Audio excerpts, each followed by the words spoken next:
Here is the no BS guide on how to get lean for summer. Now if you are new, be sure to subscribe, like the video, and also get my TikTok and my Instagram if you haven't already. So summer's really fast approaching, like the year goes by so quick, but now we got like 3 months until summer, and people are always so like, oh, what do I do? What do I do? How do I get lean? I want to look good for holiday. So I'm just going to break it down simply, the mistakes people are making and how you can actually really get to attain your summer body that you're wanting. So the first mistake people generally make is they do way too much cardio. Now people have the wrong impression of cardio. They think that, oh, if I do more running, I'm just gonna lose weight, because they see it in the films. They see people going, oh, I'm on my weight loss journey, and they're just like eating salads and doing random shit. If you want to lose fat, you must be doing some sort of steady state cardio, which is less like taxing on your body, so you can do it every single day, and that's what's really gonna get your fat burning. But why people think running is the main factor of fat loss, I do not know why.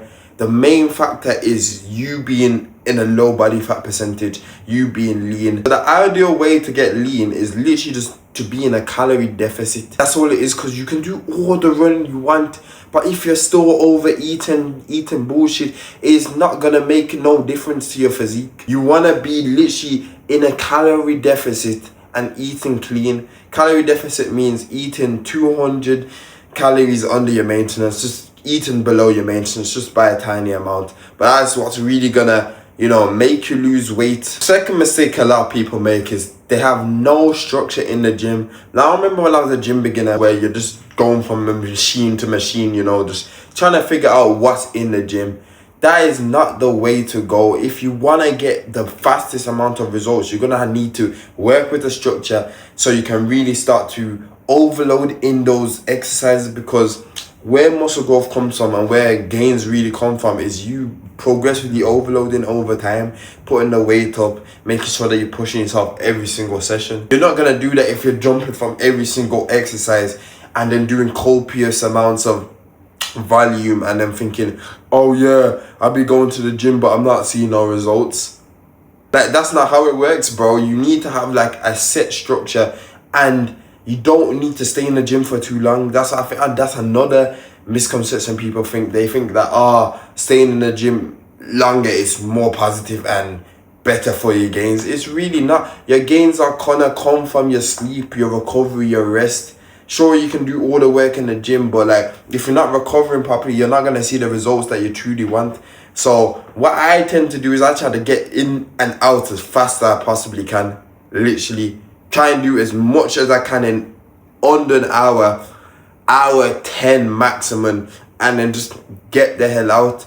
Because as I say, the muscle gaining and the gains come from you just recovering your body, resting your body, making sure your testosterone's high. And the third mistake people are making is their diet. Like, people will be overeating good foods and then just undereating by eating bad foods, and then they wonder why their physique is looking the same, or they're not even getting no gains, or they're not even getting lean. It's literally about your diet. Majority of what I eat is literally clean foods, but then I'm still in that maintenance to slight deficit, so I just stay lean all year round, but yet still, because my protein is high, I'm able to gain weight and gain muscle and gain strength in the gym. Your protein's not high, you're gonna be losing muscle, bro, and then you're just gonna be looking skinnier. You're gonna be losing weight, of course, but you're gonna be looking skinnier.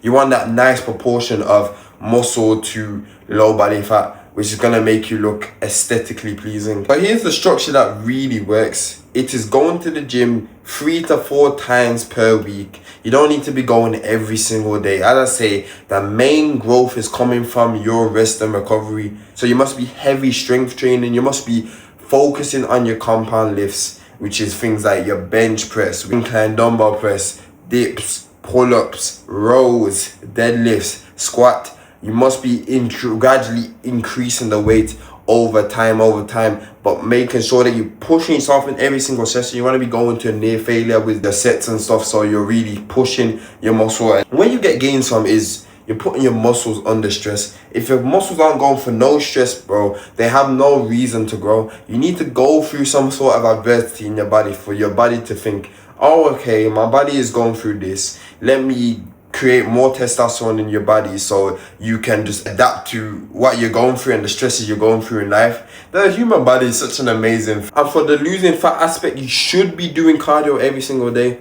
You should be doing cardio. I would say do 10k steps every single day. Minimum 8k steps, but you want to be getting your step count up. Low intensity steady state cardio is the best cardio, I would say, for fat loss, because you can do it every single day. It's not taxing on your body, and we are designed as human beings to walk. This is how our ancestors would stay lean. We weren't sitting on sofas comfortable. We'd be walking everywhere, exploring the world. So this is why you should do the same. You want to also be staying in a slight deficit, but you want to be prioritizing your protein. If you don't prioritize your protein, you're going to be losing muscle, meaning you're going to lose your strength, and you're just going to look skinny and just like, I want to say flimsy. You know, you want to be looking strong but also lean at the same time. So keep your protein high, keep your fats high, have your carbs around when you're going to go and work out, and then after you go and work out for your glycogen to restore in your muscles, and you will be okay. I have the 80-20 rule when it comes to eating because I'm very disciplined. But if you're not very disciplined, you want to be eating mostly clean foods. But it's so easy. All you need is like rice for carbs, oats, potatoes, sweet potatoes, you know, fruit, raw honey especially. And then for protein, just have beef, chicken, fish, sardines, salmon, eggs. And for fats, all you need to have is like nuts, avocado, eggs again. Eggs are so key. If you're not having eggs every single day, I don't know, you're missing out. You're missing out, I'm telling you. But if you just keep those foods your main priority, and then you can have that cheat meal if you want, because you're staying disciplined majority of the time, then you can have that cheat meal. It's not going to affect you. But if you're undisciplined, stay consistent with those type of foods, and I guarantee you're going to see the results that you want.